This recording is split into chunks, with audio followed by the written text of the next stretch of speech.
Please join me on stage, Kevin Bone, Siby DIABIRA, and Adrian POLEC.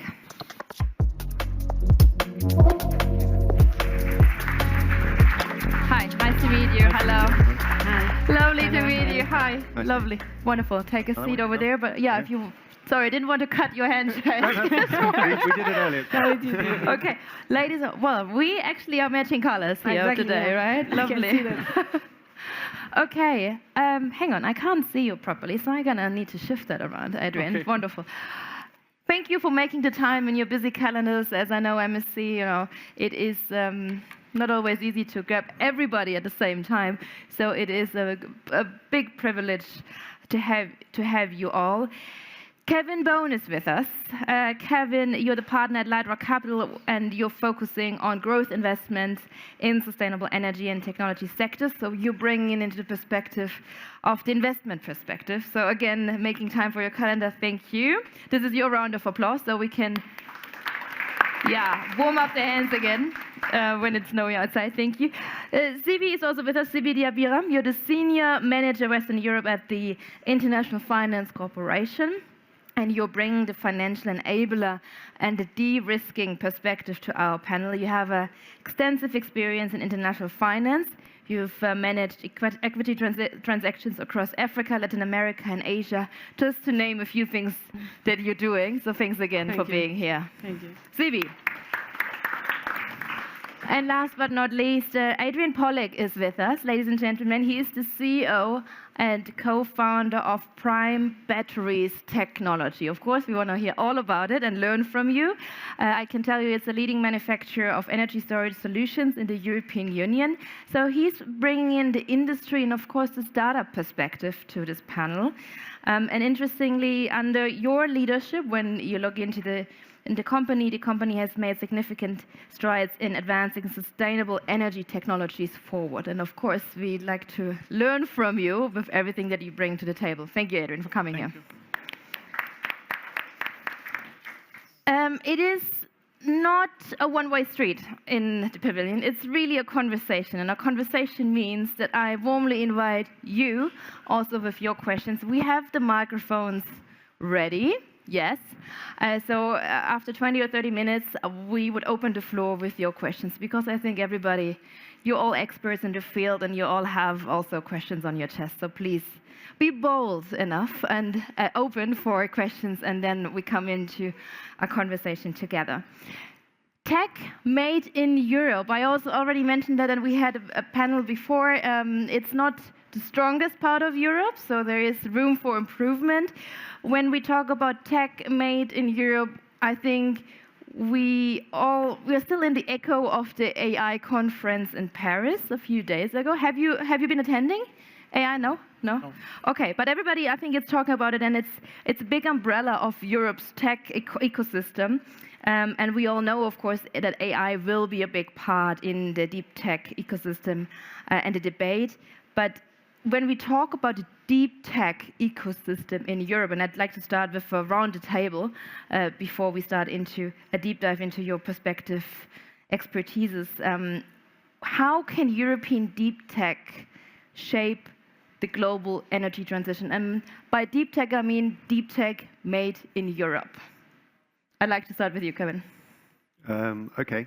I think Europe has sadly lost out on some major technologies already.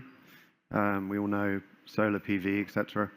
There's a few great people doing battery-related businesses, but that value chain has largely been captured by others. But there are some current technologies where Europe is strong: hydrogen, biogas, wind, for instance. And then if we look at the next generation of technologies that have not yet been dominated by the US or particularly China, we're looking at things like industrial heat. We've got some great companies here, one of whom's present. Circular economy, green bio, sustainable construction.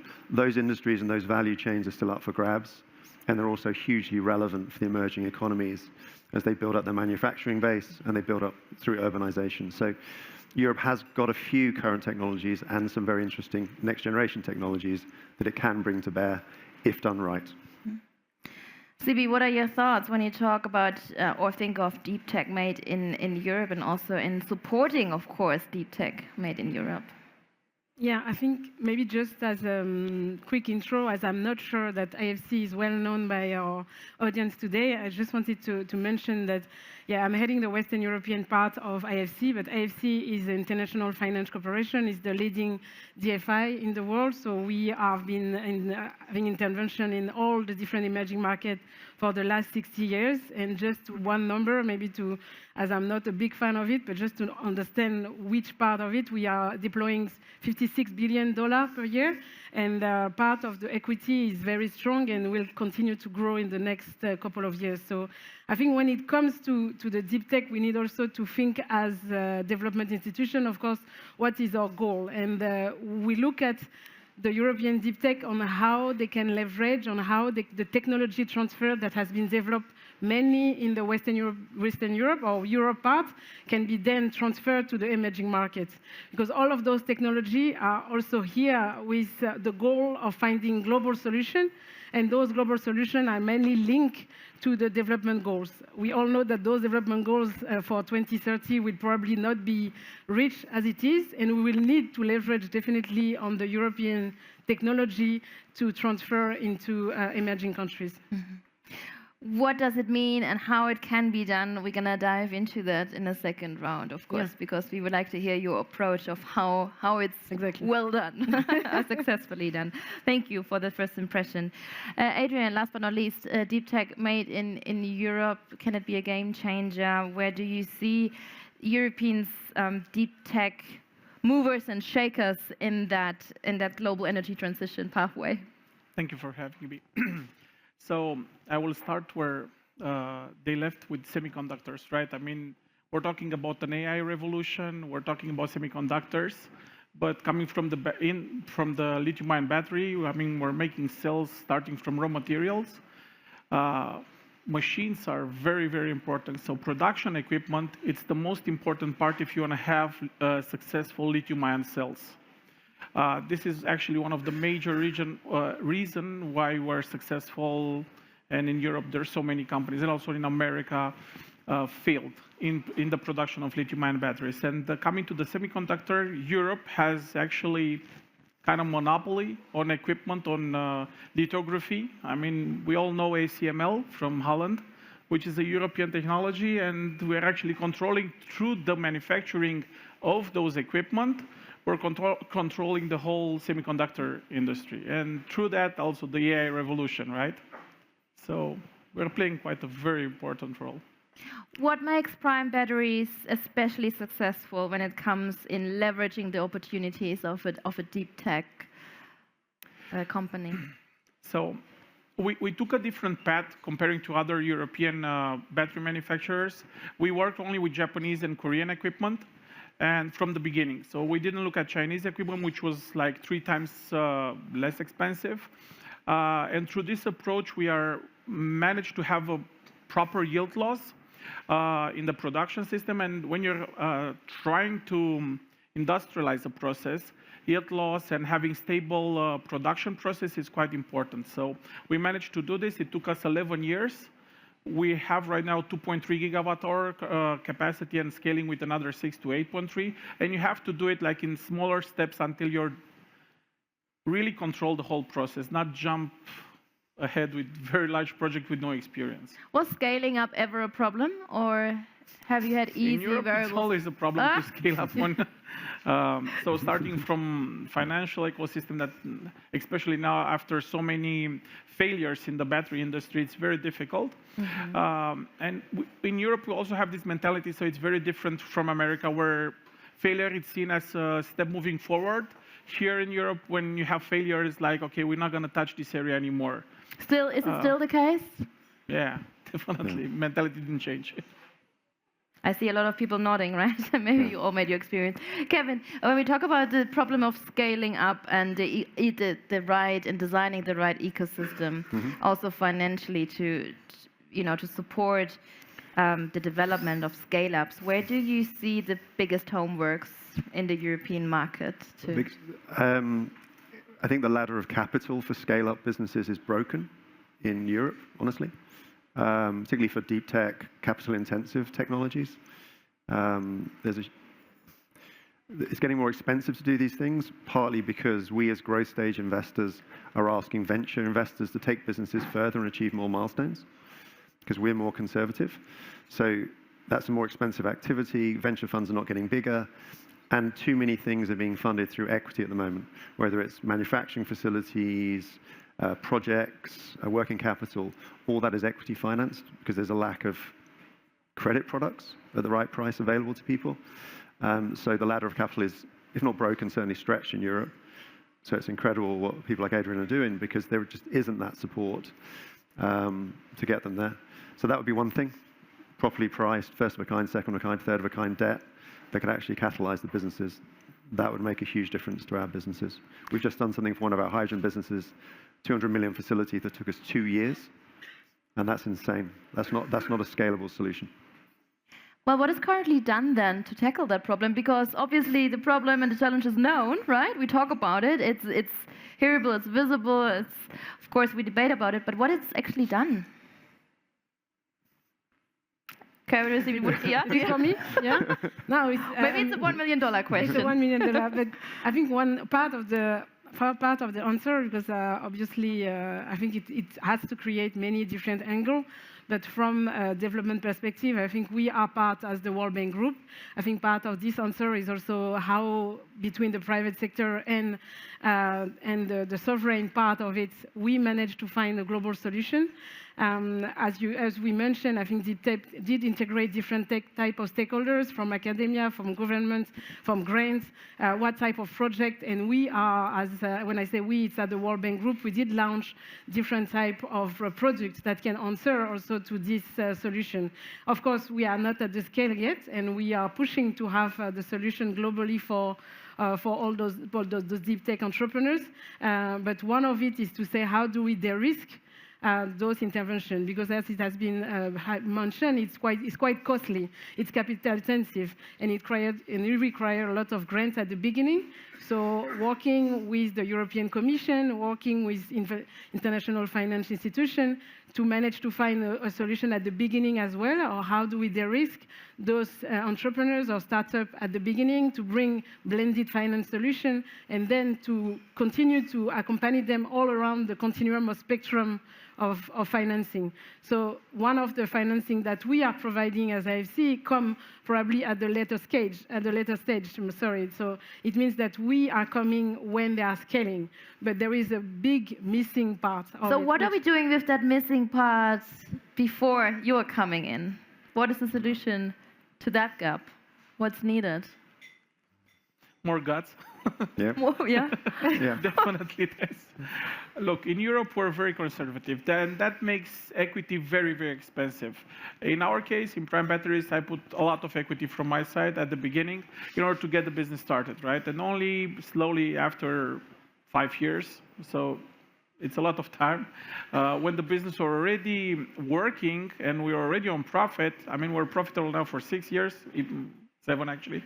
And only then European equity will start looking at us, right?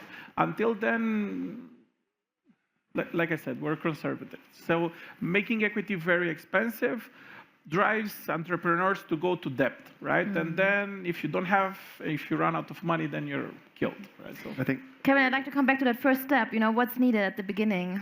it is guts and risk appetite, actually. People need to go risk on. I think there is increasingly an appetite for people to create products to help European companies, and it needs to be coalesced. And they're doing that for a number of reasons. One is simple industrial survival. You're sitting in a country whose automotive industry is getting brutalized. That was a value chain that could have done better to preserve or control. You're seeing that if we want to have serious industries in 10 years' time, some of those have to be in the clean tech value chain. So we have to fund them at the early stages, control some of the fundamental technologies. We're great at inventing technologies in Europe. We're just not very good at commercializing them normally, with some notable exceptions. We do need some protectionism strategically across the market, make it more of a single market, and realize that these are going to be big employers, huge value chains, strategically important for resilience, independence, all those things for the next 10, 20 years. If we're not building clean tech industries, what are we building? Biopharma maybe, defense maybe, but where are the big employers going to come? And I think if I may just jump on this, that's where it comes also the link with the emerging markets. I think we all know about the demography and where I think most of the jobs also needs to be created. It needs to be created in the south. And if we manage to have strong industries that then can trickle down into that supply chain, because that supply chain, it will be needed in all every single sectors in agri. You take one single sector from water, from electricity, that comes from there. So we need to build a strong ecosystem with those deep tech in Europe to first technology transfer and then to create jobs as well in the south and emerging markets. And the emerging markets. I come back to the emerging markets in a second. I just want to stick again to Kevin's point. It takes guts and risk. Is this currently, we are living in these geopolitical crazy times, is this the time where investors say, oh yeah, we have guts and we do strengthen our risk capacity to invest in these highly risky times, geopolitically speaking? Is this a realistic perception? Yeah, I think it is. I think Europe's waking up to strategic relevance of these industries, perhaps a little bit more slowly and a little less cogently than some other geographies. I mean, China's been doing this for 20, 30 years. America's been doing it for 10 plus or longer if you look at DARPA and some of those programs. Europe is waking up, and there are people in this room and around this who are trying to create solutions to deal with this. So yes, it is waking up, and it's a massive opportunity. It's not all risk. There's upside, right? People don't just do things because there's no upside. They're not going to take on risk for no reason. These are massive value chains, profit pools. So yes, let's go for them.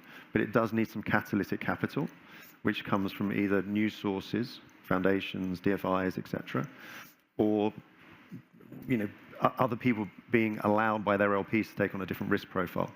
It will start where the money comes from. Thank you again for this optimistic exclamation mark. I am an optimist, I promise you. Absolutely. Would you like to add something, Adrian? Yeah, so guts or no guts, at the end of the day, we have no choice, right? So between China, Europe, and America, only America has energy independence, right? So if we want to have that, we don't have enough oil or gas to drill, baby, drill, right? So we need to have a solution. America right now is the largest oil producer, bigger than Saudi Arabia. They know that this is an end-of-life technology, and they're capitalizing on this, especially for the next 4 years. But here in Europe, we don't have. I mean, we're importing like roughly 10 million barrels.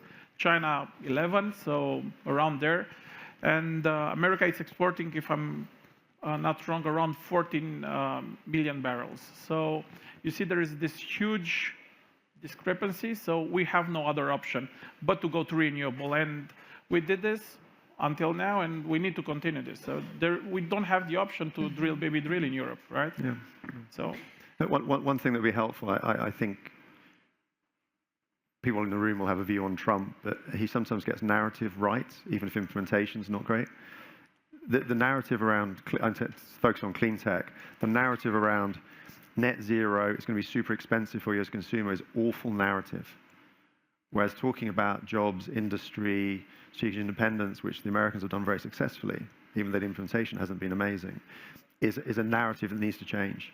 Telling the people of Europe it's going to be painful for 20, 30 years is a really bad idea. You need to sell them on some upside, create some optimism and some momentum from the population. We've seen it eviscerate politics in Europe. I mean, there is a great example in America. We have to really look, okay, they're saying they're putting out oil and so on, and so they're selling it a lot. But at the same time, they announced Stargate, which is a collaboration with SoftBank, Oracle, and OpenAI to do a huge AI data center in Texas. And if you look there, so this is like 500 billion they announced, but the first 100 billion, it will be completely powered by solar and batteries. So. Absolutely. I'd like to come back to the partnerships with emerging markets. Siby, looking towards you because, of course, you mentioned it earlier. And you mentioned also we have to create new narratives and change narratives in a way. How do we need to also change the narratives around the partnerships, the South-North partnerships within the emerging markets discussion? Yeah, I think that's indeed, as we were discussing about narrative, there is a clear need of how do we find a win-win solution? Because it's not like north coming to south, and as it has been probably in history, and looking at how do we look at it differently? Because there is also deep tech companies that are in the south with very interesting technology, but we need, as DFI as well, to bring together this network. And this is something that we are doing within our South-South, our community, and when we invest into venture capital funds that are, let's say, in Latin America, and there is one in Eastern Europe, we connect them together and said, let's find also a solution together. And bringing the northern piece of this is something that will be definitely a win-win. So, I mean, I'm coming back on the technology transfer because it's something which we mentioned is quite costly to do it in the emerging market. And they probably find also other solutions that make them less costly or at a cheaper rate. And they can also be inspirational for the people that maybe in the north or in the Europe that are doing it. So we are trying to build that bridge as a DFI to say, let's sit down together and looking at our network. Let's invest more with Western companies to bring them to the south, but also let's bring our south companies that we already have in our portfolio and coming to look at new generation of batteries or new technologies. So just to get you right, it's not just about connecting, it's also about scaling together, up together, right? Is this definition? Okay. Because there are different hubs, but of course there are difficulties coming from the Eastern Europe emerging market, so to say. When you hear that, oh yeah, we connect and we scale up together, is that the reality that you see at the Eastern European emerging market? Look, it's getting more and more connected. That's definitely the case.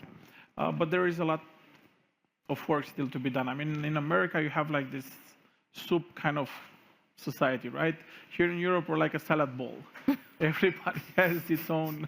I mean, you're based in Romania. Maybe we add that, right? So you have a very clear picture. Which part of the salad we are? We need to become more like a soup. What are the ingredients that we need? Oh, we stay with that image. There is only one ingredient: time. We just need a lot of time until this will happen, right? So.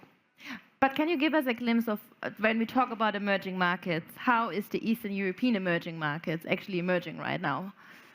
What do we need to know? First of all, lacking legacy infrastructure, it was much easier to move towards renewables, to have a decentralized production of solar, because the old factories, the way they designed them in the communist era, were very large units that right now they're not functional anymore. So there are no other option but to decentralize. And you're seeing this also in other emerging countries, not just in Eastern Europe, where they actually leapfrog the process, right? So this will also move in. When we talk about emerging markets, it's always often the buzzword, oh yeah, let's leapfrog. Let's leapfrog developments, especially in the emerging markets. Siby, I'd like to come to you to that question because, of course, you connect South-South, North-South, but also the hubs. Where do you see the leapfrogging events and effects still today?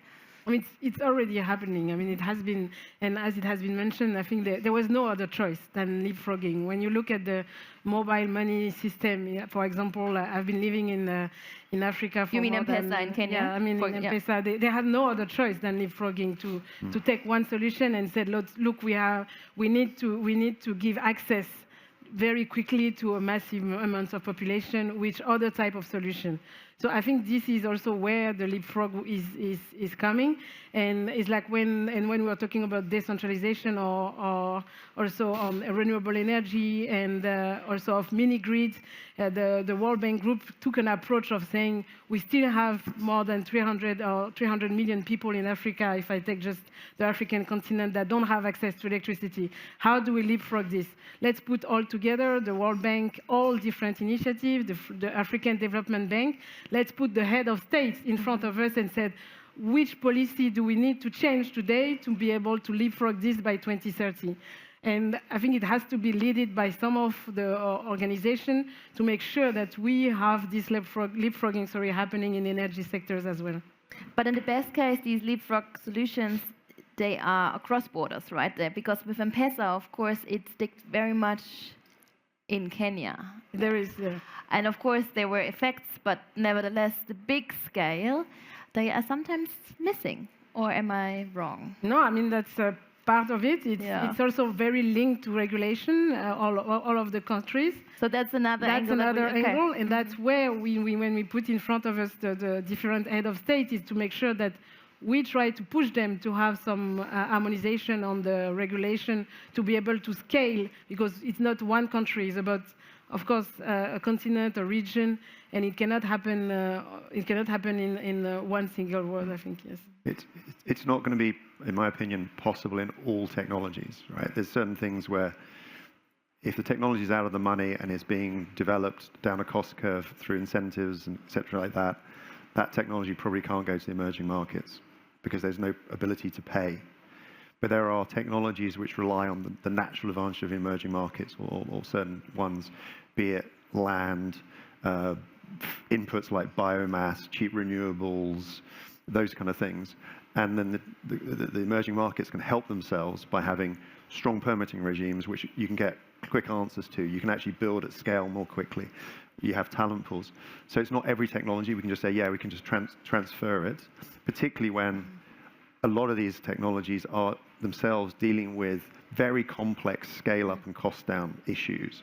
You can't just pause that and say, we're going to do that in a completely different country. You have to get that really, really right. McDonald's is an amazing franchise business and boils it down to a binder. It's an awful lot of work. You can't just do that with deep tech. Yeah.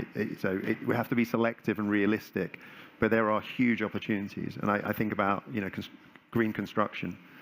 You look at the capital stock that's going to be built in Africa and other regions over the next 20, 30 years. We've got a huge choice here. That's either going to be carbon intensive or green. And we can do it in a green way because there's not the legacy, there's not the same incumbency and inertia. So we can do things, but it has to be selective. But it's pretty urgent as well. And I think if I may compliment just on this, on the approach that we have at IFC, is that we, as I said, we did invested into venture capital funds, and also to select and make sure that these technologies are replicable to emerging markets. We look at the portfolio of this VC and said, okay, is this technology replicable to this specific emerging market? And let's co-invest together, or let's invest directly us. And I think this is where we are trying to find a part of the answer on that. Mm-hmm. So on leapfrogging, I will tell a story about how EV market in China actually surpassed everybody, right? So like right now, EV electric vehicles in China surpassed all their world leaders. It actually started with the founder of they call him the father of EV in China, is Mr. Wan, which worked actually here in Ingolstadt, very close to Munich, right, for a couple of years. And then he came back to China and explained to the CCP that actually we can never beat the Germans on quality and manufacturing. So the only way to have an automotive industry, we need to leapfrog. And then the CCP said, okay, let's go to hybrid, right? I mean, we all remember hybrid. And he said, no, the Japanese are already there. They already do this technology. So let's move to the next thing, EV.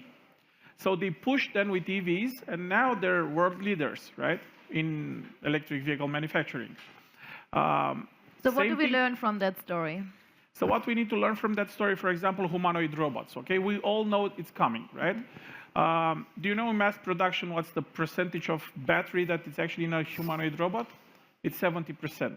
When we started the business in an EV, it was between 60 to 65% the value of battery within an electric vehicle. Now it's down to 40% or depending, right, on the battery pack. But reality is that economy will go to humanoid robots.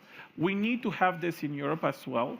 There are Chinese companies already selling humanoid robots, okay, not so smart for now, but around $24,000, which is game-changing at the end of the day.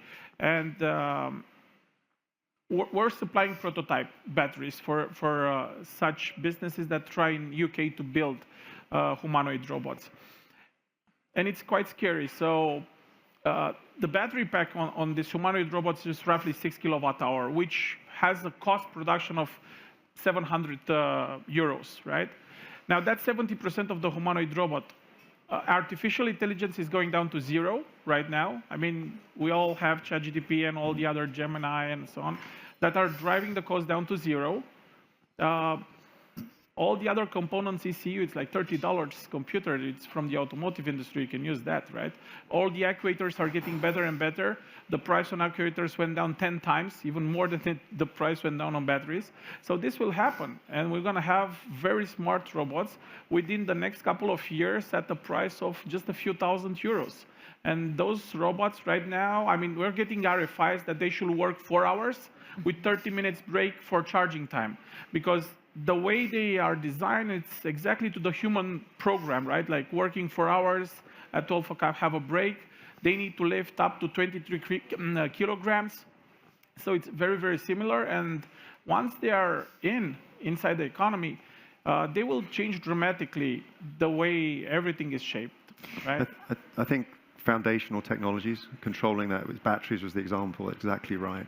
Exactly. The same thing, we're looking at power electronics.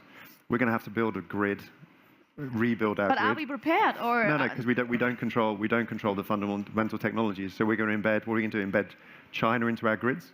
Yeah, we just talked on this before the meeting on power electronics. So right now, all power electronics, they connect online to a Chinese server, right? So if the Chinese they want to switch it off, they can do that.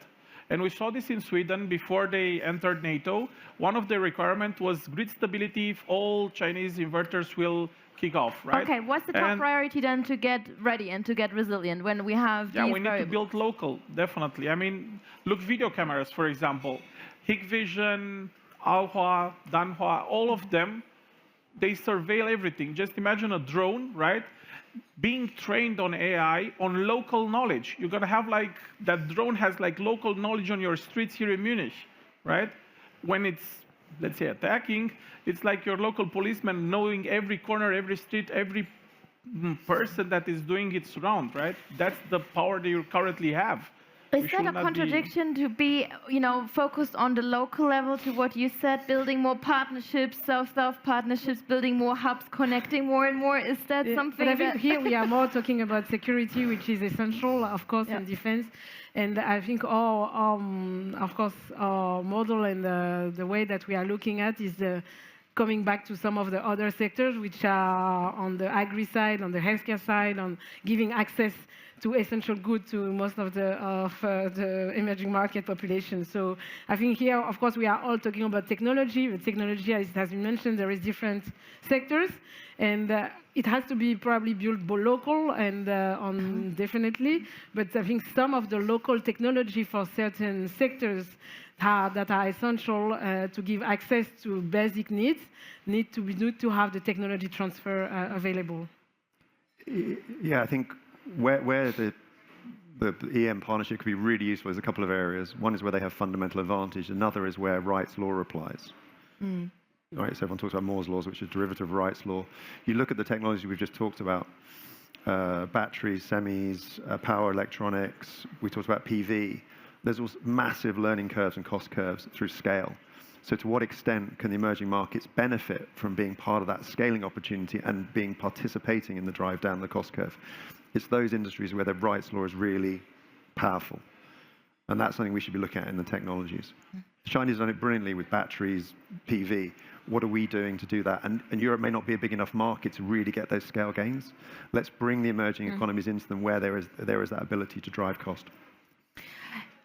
Siby, I'm a geographer and I love maps. So where are the biggest hotspots for emerging markets when it comes to deep tech? And you're talking about, can you give us a glimpse of a little bit of a trend where we should looking at? You mean in terms of geography or? The regions, where the deep tech currently is really scaling up and accelerating. I mean, that's from the example that we have, and I think we probably don't have at least enough track record within the institution to have a very global view, to be completely honest and transparent. But what we are seeing is that we look at Eastern Europe as very something which is for us critical to look at, and because we have a very strong interest also to invest into that region. We also are looking in Latin America, and there is a very strong appetite from countries like Brazil and that are looking to this. and coming, we see a couple of opportunities that are going out of this region. When you look also into North Africa, MENA region, yeah, MENA region, there is also, and we see that we saw a couple of companies that were, for example, in Tunisia, but they are almost completely integrated. So we are not sure if it's MENA or Western Europe yet. So and that's where we see like the integration of also the two regions. And Sub-Saharan Africa, is it? I mean, it's more some scarce. hotspots or east? Yeah, okay. Okay, thank you for that, Matt. Now I open the floor for your questions. Ladies and gentlemen, where are your questions that are burning on your chest? Yes, we have one question here at the first row. So the gentleman with the microphone, yeah, here. Please tell us who you are and then what is your concrete question. Thank you so much.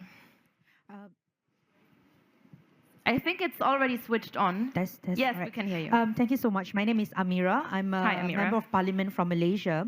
I'm particularly interested about the discussion on bridging between the north and south gap when we talk about energy transition, because rightfully pointed out, we're not short of ideas or innovators in the south, particularly in my region, for example, in the Southeast Asia. But we have other gaps rather than just finances. We have gaps like regulatory barriers, we have infrastructure readiness in terms of gap. But how can the EU deep tech, because we're talking about accelerating the energy transition, how can the EU deep tech bridge this gap and accelerate the energy transition in other regions rather than widening the existing gaps? Yeah. Thank you, Amira. Beautiful question. Yes, yeah? yes. I think we try to bring part of the answer of it, as you mentioned. I think, of course, I'm heading the hat of a development financial institution, so I will say that we should bring part of this answer, sitting here in Western Europe, but having very strong leg when I look in Asia and what we are doing in that region. So this should be only not done as IFC, but also as or with our, let's say, our sister company, which is IBRD, and bringing together the sovereign part of it. How do we talk with the governments that are parts of this region? How do we make sure that the regulation and the policy are also aligned with what can be done? And those deep tech companies and the perception of the risk as well. I think we are working very closely with other DFI and we put together what we call a database, which is called GEMS. And this database is brought different data from from 22 different DFI to see like what has been doing for the last 40 years, what was the risk that we had, how many, and this is also to decrease the perception of the risks. How do we, and this is not only coming from the DFI, but also the private sector to look at how do we mobilize them to come into those sectors. And this is definitely part of our objective and strategy to look at the mobilization of private sectors, because the balance sheet as strong as they are, but the balance sheet of DFI will not be strong enough to bring all these resources that we need in the south. Kevin, and please also mention the perception of risk and the changing perception of risk. Maybe include that in your answer if that's possible, because I'm a quite interesting angle as well. It's a big question, that. I know. It partly depends on which part of the energy transition you're looking at, from my mind. Is it energy production? In which case, which technologies are relevant to the particular country? You know, is it biomass? We have a fantastically successful biomass boiler business in Brazil. So is it production? And Europe has certain really strong technologies in energy production. Is it management of resources? So we're actually pretty good at virtual management of distributed energy resources, for instance. That may be it. Is it energy efficiency? So how do you make your factories more energy efficient? Those kind of things. So it depends where it is. And then there's other things like decarbonization solutions. So how do you make it green? If that's the concern. And we're pretty good at point source carbon capture, for instance, as good as anybody. So it partly depends on the country and where in those 3-4 areas the break is, right? And so that's how I would answer it. It's country by country. In terms of risk, well, we have a few minutes left, so we can open up the. We're growth stage investors, so we spend our time doing a few things, right? First, helping our businesses really scale fast. We're impact investors, so we only do financial returns and full impact returns as well. So we're helping those businesses scale really fast. We're also taking them down a de-risking path. And so introducing EM into their business plans inherently brings risks. So how do we look at that? Risks that we, for instance, get very nervous about. You look at us, at some of our main countries. So with the exception of India, that was a kind of 3% Forex movement. You had Nigeria 70%, Brazil 25%, Kenya 18% last year. Forex, what financial instruments can you use with your companies to hedge that kind of risk, right? Who's helping us there for those kind of things? Are the conditions for success in place? Is there a grid to connect with? One of the things India did really well was actually just electrify the country, and then you can build things on top of it. Is the permitting regime there? All these kind of things. So it's countries creating conditions for success, and then working with people like us and DFIs and especially entrepreneurs to think how we can then reduce the risk. Because then as growth investors, we'll say, massive market opportunity, let's go for it, because we can manage this risk. At the moment, if it's uncapped risk and uncertain opportunity, it's just not going to get the capital flows, I'm afraid. We're not that courageous, which I apologize. Beautiful. I have a look around. Do I see more questions? Oh, yes. The lady in the back, please. I want to add something. So the question Sure. was, how can Malaysia improve, right? That was the idea. I think critical for changing its education. Now, you know, we're trying to do a sovereign AI, right? Which will teach our kids. With AI right now, education costs went down dramatically, right? I mean, you can just tap in a question and you get like a really good answer, right? So Malaysia can do the same, invest just like all the, remember Taiwan, South Korea, the Asian tigers. They invested massively in education, and then 20, 30 years later, they had booming economies, and also leapfrog through deep tech into developed economies. So invest in education, and right now this is not a big cost like it used to be, like you had to have professors, very good university and so on.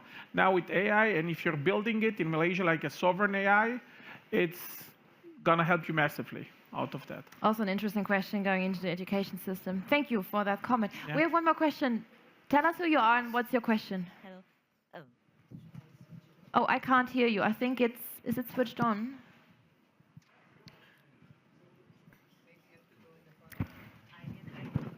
Yes. This one works, I think. Yeah. Hello, thanks a lot for a very interesting panel. My name is Jana, I'm from Norge Mining, Norwegian mineral company, and this is where my question goes. Because I see a lot of discussion, even on the energy transition, deep tech, talking about investments and needed investments in Europe, but it's all about downstream. And when we talk about energy transition, we of course need to think about upstream, the critical raw materials that are needed to build these energies, build these sectors. And then I was looking into some statistics, and 80% of European funds exclude mining completely because of the inherent risks. Like, it's nothing directly at Lightrock, but in general, just the discussion, because even at the EU level, there is the Critical Raw Materials Act that talks a lot about developing critical raw material value chains, but at the end of the day, there is no direct investments following that act. So I'm just curious to hear your input on that, and if you see more real like money behind coming from either public or private sector in this sector. I have good news for you, because we have a whole panel on critical raw materials later on. So I would shorten that. Yeah. And maybe just one comment saying that IFC never stopped investing into mining. And I think we are one of the few DFI that, because we think first from a ESG perspective, that if we have to be there to make sure that we push for the let's say best standard of it, and we have a full team of mining looking at it. So happy to make you in contact if you need to.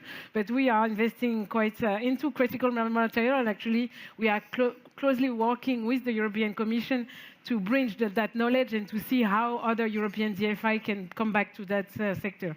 Beautiful. Sana, thank you for your question, and please come together. Kevin, would you like to add a quick comment? And yeah. So I smell the coffee already. So I think sorry. Yeah, look, we struggle. Mining is an impact edge case, right? There's always a debate. There's no dispute that the green revolution is a metal and minerals revolution, right? So we're there. So we spend a lot of time looking at technologies that can reduce the ESG and negative outcomes. And we spend an awful lot of time looking at end of life. So how do we recycle and reuse? So battery recycling, this kind of stuff. It's critical for the green revolution. It's critical for strategic independence. Unfortunately, standard mining practices are way out of where our investors would allow us to invest because of the negative consequences. But you come up with a sort of clean mining, we're all in. Adrian, quickly, regarding critical minerals, they're critical until they're profitable. And then they have this tendency to pop up everywhere around the globe. In the last decade, I mean, for the lithium-ion batteries, we used to have a shortage on lithium, right? And now there are lithium mines everywhere. It's abundant. The price went down. Actually, every country that has access to salt water can have lithium. It's very abundant, right? Cobalt. We used to have just Congo, the story with the kids and so on. Now there are cobalt mines in Canada, in Australia. They're popping up everywhere. So, like I said, critical until they're profitable, and then they not critical anymore. We have to deepen that conversation on critical raw materials later on in our panel. Sana, please stick with us. And of course, thank you to, with a big round of applause to the panelists. It was a great panel. Thank you so much to Kevin Bone, Siby DIABIRA, Adrian POLEC. Thank you. Thank you. And do you smell what I smell? I smell, yeah.